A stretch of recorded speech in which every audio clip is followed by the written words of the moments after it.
হরিয়ানার হিসারের জনপ্রিয় ভ্রমণ ইউটিউবার জ্যোতি মালহোত্রা এখন ভারতীয় জাতীয় নিরাপত্তা সংক্রান্ত এক গুরুতর মামলার কেন্দ্রে।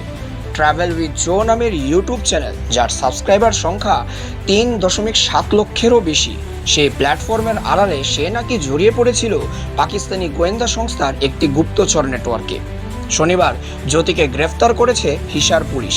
তার বিরুদ্ধে অফিসিয়াল সিক্রেটস অ্যাক্টের ধারা 3, 4, 5 এবং ভারতীয় ন্যায় সংহিতার 152 ধারায় মামলা রুজু হয়েছে। বর্তমানে সে 5 দিনের পুলিশ হেফাজতে রয়েছে এবং অর্থনৈতিক অপরাধ শাখা মামলাটির তদন্ত করছে।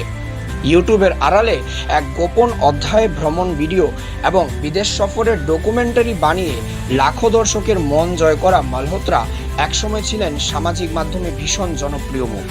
কিন্তু 2023 সালে পাকিস্তান সফরের সময় নয়াদিল্লিতে নিযুক্ত পাকিস্তান হাই কমিশনের কর্মী এহসান উর রহিম ওরফে দানিশের সঙ্গে তার যোগাযোগ তৈরি হয়, যিনি পরবর্তীতে তার হ্যান্ডলার হয়ে ওঠেন বলে অভিযোগ। পুলিশ সূত্রে জানা গেছে, জ্যোতি এনক্রিপ্টেড চ্যানেলের মাধ্যমে দানিশ ও অন্যান্য পাকিস্তানি গোয়েন্দা অফিসারের সঙ্গে নিয়মিত যোগাযোগ রাখত। এদের মধ্যে আলী এহরান, শাকির ও রানা শেহবাজ নামের ব্যক্তিরাও রয়েছেন, যাদের সঙ্গে তার পাকিস্তানে গোপন বৈঠক হয়েছে বলেও তদন্তকারীদের দাবি। তদন্তকারীরা মনে করছেন, জ্যোতি কেবল একজন ব্যক্তি নন, সে একটি বৃহত্তর নেটওয়ার্কের অংশ। পাকিস্তান ঘনিষ্ঠ মনোভাব তুলে ধরার জন্য তিনি ইউটিউব চ্যানেলকে কভার হিসেবে ব্যবহার করছেন, যা কার্যত এক ধরনের প্রচার কার্যক্রম হিসেবেই ধরা হচ্ছে।